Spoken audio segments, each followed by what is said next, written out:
शिमला में कांग्रेस विधायक भवानी सिंह पठानिया ने हिमाचल में मेंटल हेल्थ इंफ्रास्ट्रक्चर को मजबूत करने के लिए पॉलिसी बनाने को लेकर सदन में संकल्प पेश किया, जिस पर मंत्री धनीराम शांडिल ने जवाब दिया। उन्होंने कहा, केंद्र और हिमाचल प्रदेश सरकार मिलकर प्रदेश में मेंटल हेल्थ इंफ्रास्ट्रक्चर को मजबूत करेंगे। सरकार इसके लिए पॉलिसी बनाने पर विचार करेगी और मेंटल हेल्थ को लेकर जागरूकता अभियान भी चलाएंगे। जिसके बाद स्वास्थ्य मंत्री के आश्वासन पर भवानी सिंह पठानिया ने अपना संकल्प सदन में वापस लिया। है वो हो सकता है कि किसी ना किसी मानसिक रोग से, किसी ना किसी मानसिक बीमारी से शायद इस हाउस के अंदर भी ग्रसित हो, लेकिन ये एडमिट करना, ये मतलब इसके बारे में मतलब बात भी करना जो है ये एक टैबू है, ये एक ऐसा स्टिग्मा इसमें अटैच्ड है कि हम इसके बारे में बात नहीं करना चाहते। और सिंस हम बात नहीं करना चाहते तो होता क्या है कि जब गांव में एक कोई व्यक्ति गुमसुम होकर कहीं बैठ जाता है ना जी, तो उसको ये नहीं बोलते कि इसको कोई बीमारी है, वो बोलते हैं जी ओपरा खरीदते इस पर या देवता चिमड़ गए इसको। तो पॉइंट ये है कि मेंटल हेल्थ के बारे में awareness is one part. Number 2, mental health जो है इसके सिम्टम्स क्या क्या है। नंबर 3, मेंटल हेल्थ की ट्रीटमेंट के लिए इंफ्रास्ट्रक्चर जो है हमको क्या चाहिए। नंबर 4, हिमाचल प्रदेश के अंदर मेंटल हेल्थ इंफ्रास्ट्रक्चर आज हम कहां पर हैं। एंड नंबर 5, हमको आज रेजोल्यूशन क्या करना चाहिए कि मेंटल हेल्थ का इंफ्रास्ट्रक्चर जो है हम इतना रोबस्ट बना दें कि आज नहीं तो मे बी 3 साल के अंदर this should become the best state in terms of mental health treatment in the country. तो इसी के साथ सर मैं आपको मेंटल हेल्थ के कुछ सिम्टम्स के बारे में बताता हूं कि ये जो 5 मेन बीमारियां मेंटल हेल्थ की जो मानी जाती हैं, सबसे पहले है डिप्रेशन। अब डिप्रेशन वो अवस्था है जब इंसान जो है अपने जो भूतकाल के बारे में सोचता है कि पहले मैं ये हुआ करता था, ये हुआ करता था, आज मेरे साथ क्या हो गया। जितना आप भूतकाल के अंदर अपने आपको इमर्स करके रखेंगे, आप डिप्रेशन के एक मरीज जो है वो आप माने जाते हैं। दूसरा है आपका एंग्जाइटी डिसऑर्डर। एंग्जाइटी डिसऑर्डर वो डिसऑर्डर होता है जो कल क्या होगा, भविष्य में क्या होगा, उसके बारे में मित्र सोचते हैं कि मैं मंत्री बनूंगा, मैं प्रधानमंत्री बनूंगा, मैं मुख्यमंत्री बनूंगा, कल को मेरा क्या होगा। ये सारे के सारे एंग्जाइटी डिसऑर्डर के जो है ये सिम्टम है, जो फ्यूचर के बारे में आपकी जो सोच है उसके बारे में आप जब खो जाते हैं तो उसको एंग्जाइटी डिसऑर्डर बोला जाता है। तीसरा आता है sir bipolar disorder. Bipolar disorder is a combination of both depression and anxiety. हो सकता है डिप्रेसिव स्टेट आपकी ज्यादा एक्टिव हो, लेकिन उसी के साथ साथ आपके एंग्जाइटी जो डिसऑर्डर्स है वो भी आपके इमर्ज होकर आते हैं। Schizophrenia is another disorder. Eating disorder एक बहुत ही मतलब बड़ी छोटा सा मतलब एक डिसऑर्डर है, लेकिन इससे ग्रसित लोग आज हिंदुस्तान में बहुत ज्यादा है और ये भी एक किस्म का एक मेंटल डिसऑर्डर ही है। इसके रीजंस आप देखिए कि जो मानसिक रोग जो बढ़ते जा रहे हैं, हर 5 में से 1 हिंदुस्तानी अगर किसी न किसी मानसिक रोग का सिम्टम अगर शो कर रहा है, तो आप देखिए कि 1950 से पहले जो हमारे पिताजी करते थे शायद हम भी उन्हीं को फॉलो करते थे। किसान का बेटा किसान बनता था, जो मतलब सरकारी इंस्टीट्यूट में अगर कोई अध्यापक है, अध्यापक का बेटा अध्यापक बनता था, लेकिन फौजी का बेटा फौजी बनता था।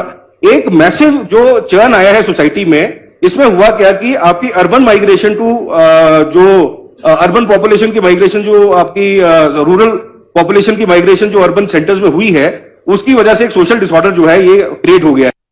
हम शिक्षा का अर्थ समझें और बच्चों के दिमाग में ऐसी चीजें डालें अपने शिक्षा प्रणाली में, तो मैं समझता हूं एक बहुत बड़ा काम करेंगे। क्योंकि बड़े बड़े विद्वान यही तो कहते हैं, और शिक्षा का अर्थ क्या होता है? अद्वैत तो कहते हैं मैं शिक्षा विहीना पशु भी समाना। अगर हम शिक्षा रहित हैं तो हमारे में और पशु में क्या अंतर? They are also animal and we are also social animal. शिक्षा सिर्फ हमको उनसे अलग करती है। और एक बड़े विद्वान ने कहा है कि education is an ornament in prosperity, A refuge in adversity. कि भाई ये अच्छे दिनों को तो गहना है शिक्षा, परंतु जब किसी वक्त आफत आ जाए जीवन में तो उसके लिए पनाह भी है, आपका आश्रय भी है। इसलिए education system should be really a very well thought out system. हमारे जो स्ट्रेस की बात चली कि स्ट्रेस हर जगह पैदा हो जाता है आजकल। तो दिल्ली जैसे स्थानों में, बॉम्बे जैसे स्थानों में, बेंगलोर में अगर बच्चा स्कूल भेज दिया, तब तक जब तक बच्चा वापस नहीं आता तो तब तक एक प्रकार से ये भी माँ बाप के ऊपर एक बोझन हो जाता है, स्ट्रेस हो जाता है। और उसे हमें पॉलिटिशियन, जब भी हमारे पुराने हेल्थ मिनिस्टर और हमारे माननीय अध्यक्ष रहे विपिन परमार जी आ गए हैं, उन्होंने बहुत अच्छी बातें कही। और जो एक बार और कहना चाहता हूं कि इन्होंने यही बात कही थी कि मन इतना स्ट्रांग हो और मन की पवित्रता और स्वच्छता इतनी अच्छी हो कि जो हम करना चाहें वो कर लें। तो जो बात इन्होंने एक सैनिक की बात कही, वही चीज हम भी तैयार करते हैं बच्चों को। We prepare them mentally. Mental fortitude is so strong that there is no come back when they are on the front line, they have to attack. आपने जो मेंटल हेल्थ की डेफिनेशन दी, that also is very much. And मुझे doctor Janakraj ने बताया कि लगभग 6% of population even in Himachal Pradesh today is under this sort of stress that we are facing. So, and another thing that Dr. Janraj told was that within 2020 to 22, almost more than 2,500 cases of suicide happened. आत्महत्या के cases थे। आप सोचिए, आत्महत्या तक ले जाना, how we are driven to that condition, you can well imagine. इसलिए मैं ज्यादा लंबी बात नहीं करूंगा, फिर भी जो हमारा पुलिस का रोल है, दे आर रिस्पॉन्सिबल।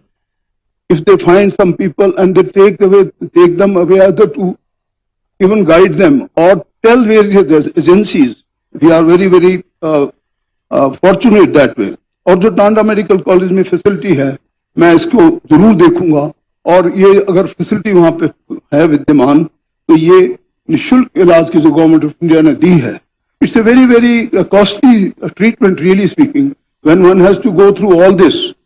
तो जो इतनी चीजें हमें मिली हैं, तो हम लोगों को उसका इस्तेमाल करना चाहिए, यही मैं कहना चाहता हूं।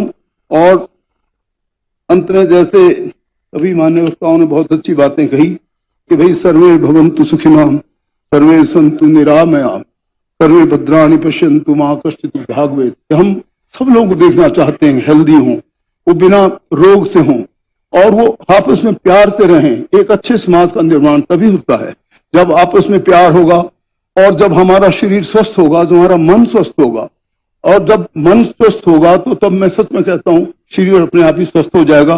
जैसे माननीय परमार साहब ने कहा कि सब प्रकार की, चाहे कितनी भी टेक्नोलॉजी हो, कितनी भी सर्जरी हो, कितनी भी मेडिसिन हो, अगर मानसिक रूप से हम सशक्त हैं तो हम एक अच्छे समाज का निर्माण करेंगे। मैं एक बार बहुत बहुत धन्यवाद करना चाहता हूं माननीय श्री भवानी सिंह पठानिया जी का, जिन्होंने ये इतना सुंदर शब्द, इतना अच्छा संकल्प रखा। And I can only assure you from the government side that in view of the increase in mental disease due to increasing competition in the modern era, the government of India and the state government are working together to improve mental health and strengthen the infrastructure. Various departments of the state government are working together in this direction. Apart from awareness, the health department is ensuring arrangements for treatment of patients